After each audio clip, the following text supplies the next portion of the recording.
is James E. Talmage, born in 1893. That guy's not going to win a fight. Yeah. Look at him. What's weirder than that? Oh, it's a coin with some symbols on it. What? You know what's weirder? Here's my staff. Boom. Oh, F, that's a cobra. Oh, F, it's eating the cobras. That's weirder.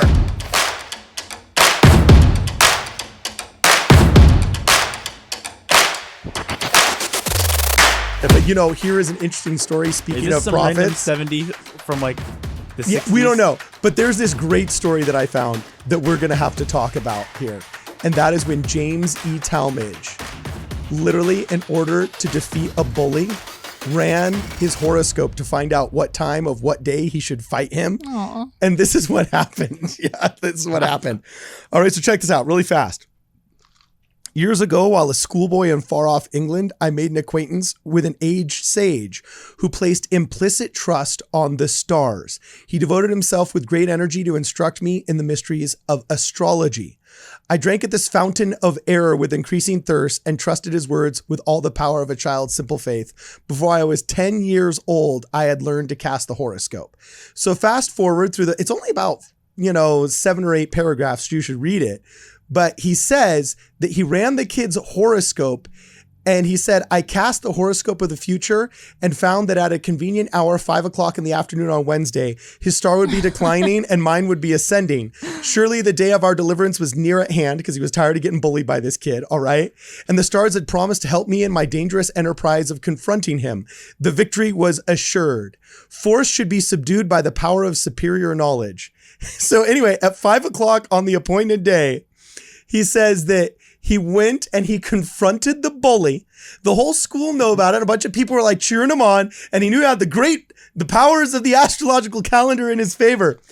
And then he continues to say, the conflict, though fierce, was brief. I gradually recovered consciousness and found myself lying on the ground, cheek cut, eyes bruised, nose smashed, and a couple of teeth loosened, and a quantity of hair gone. The bully had left without a scratch. He was super pensive when he walked home, and his dad spanked him when he got home on top of it for having started a fight. So see, he should have also said a prayer. Yeah. And it sounds like maybe have worked out. So anyway, all right, wait, yeah. sorry. Look. Well, look. Get your butt kicked by the bully. And you're like, the horoscope didn't protect. Like, I'm sorry. Like, your first time you use it in desperation, I don't know if that's like exactly a fair, like a fair test. Yeah, of it. I totally agree. Well, dude, this is Talmage, born in 1893. That guy's not going to win a fight. Yeah. Look at him. He looks like Augustus Gloop from Willy Wonka. No, but Quaco, I totally agree with you. I think testing a belief system like that is not the best way to learn of its veracity anyway. So you never ushered in the power of Moroni's promise in order to defeat the school bully, bro? No. I didn't either. Because what would Jesus do? Probably I not use the power that. of Smith and Weston to defeat my bullies. You understand? Oh my gosh! It's Smith and Wesson, not Weston. It's a joke. They laugh. Let them laugh. Let the joke land. All right. I want to channel Orrin Porter Rockwell. That's who I would channel. Dude, He's cool. If we Destroying could angel. summon Yeah. a spirit, that would be a sick spirit to summon. What was it called? A necromancer? Yeah, and the last Yeah. thing I'll say about necromancers, what's interesting about necromancer is the ability to summon the spirits of the dead, which was supposedly one of the great powers mentioned in the Old Testament. That interestingly enough, in the book of Enoch, there's a story of Solomon who his first great, not test of virtue, but his first great demonstration of power, You're thinking of biblical Testament power. of Solomon, not Book of Enoch. The It can't be in the Book of Enoch.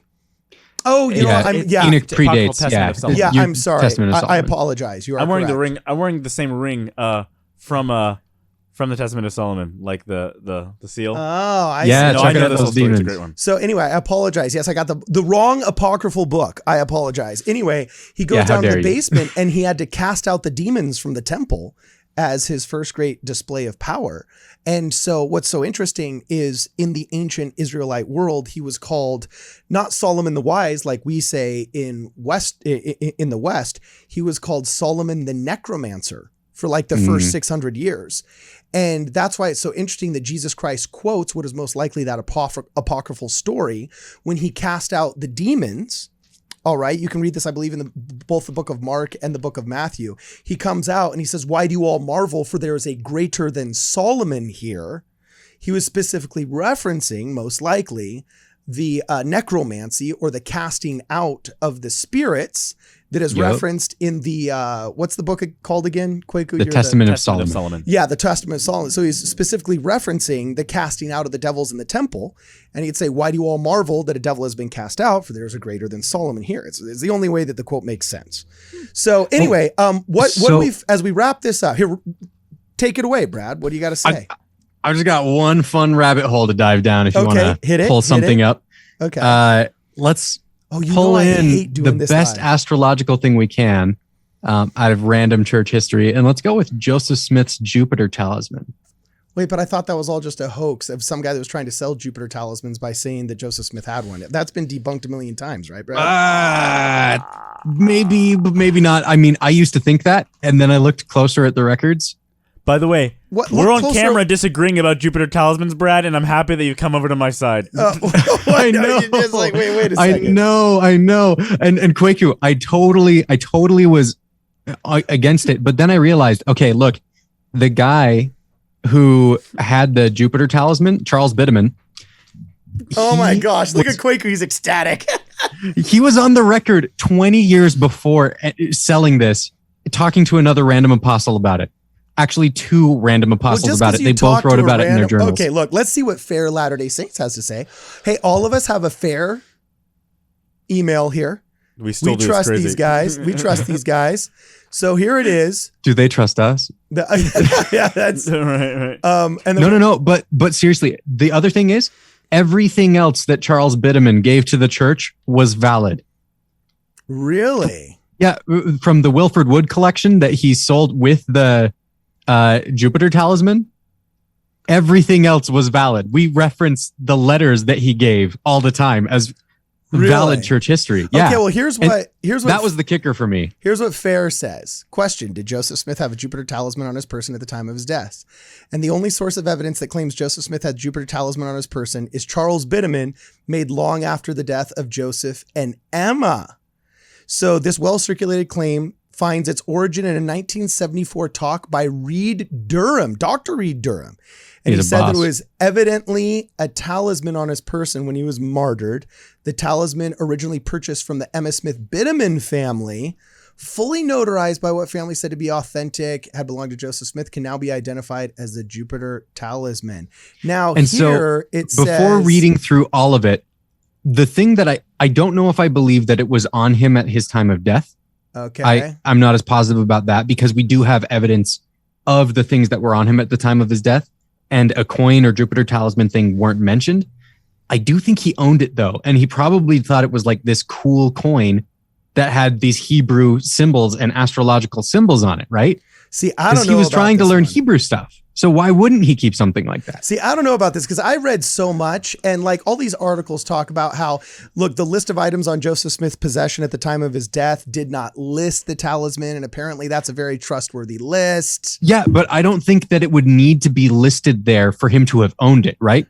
I think sometimes people overplay how much he valued it, but I think he did have it. Well, yeah, but then you could also say that he had it like in the same way that I have the runes from Dune that I bought at the Disney, gift shop. And that may have been his level of interest in it, right? Okay. Look, I'm to send it home. So we've got his family practiced folk magic. Okay, they just did. The folk magic they practiced and the folk magic worked, baby. It did. Was a common 19th century and 18th century folk magic that was called Solomonian folk magic, which we actually know, we can trace where the Solomonian folk magic came from. And it from the Dutch. They came over through Pennsylvania. Okay. But who pushed it through to the colonies? We can trace that all the way back to John Dee. Okay. And the royal family. One of the people wanted to get the colonies here. He practiced folk magic. He practiced Solomonian magic. He had a crystal ball. He said Uriel, the archangel, appeared to him and gave him a crystal ball, and he created the Enochian language, which is the language of angels, and he said he saw angels. So the whole Joseph Smith magic things goes straight back to the royal family, and it's all Solomonian. And the Jupiter Talisman is, guess what kind of magic? Solomonian. So to me, it's pretty clear. Was that Which is, I think, the L best- mic drop? Oh, and by the way, that's something that nobody wants to admit. Like, Fair won't admit it. None of the apologists will admit it. The antis won't admit it. Nobody wants to touch that because it's just like, it's too weird for the antis because it actually like weirdly substantiates magic being involved with high places and trustworthy people in Europe where they want to make it just like for dummies. And then the apologists don't like it because it's too weird. Like, no, I don't like the magic stuff. I'll say it. He had it. It probably worked too. What are you going to do about it? Cry? Look, the point is, the Jupiter Talisman, if God wants something to work, what's weirder than that? Oh, it's a coin with some symbols on it. What? You know what's weirder? Here's my staff. Boom. Oh, F, that's a cobra. Oh, F, it's eating the cobras. That's weirder. And you're mad about a coin? And Kwaku, to go with that, if they just want to cry about it, that's kind of what the coin said his enemies would do anyway. So Right. So, they're just- Okay, so I feel validated. I do yoga, I like astrology, and hi, I'm a Mormon. Or Church of Jesus Christ of Latter-day Saint person. yeah. That's funny. All right. Okay. Well, this was uplifting. I feel somehow left out of the Believing in the Jupiter Talisman Cool Kid Club. Oh, you'll get there. I will now have to didn't Brigham investigate. Young have a bloodstone too? What? Didn't Brigham Young have a Yeah, bloodstone? the bloodstone's interesting. What the heck? Dude, I have tons of crystals and stones if we want to go and check them out. Yeah. Okay. This is Midnight Mormons. See you guys in the next video.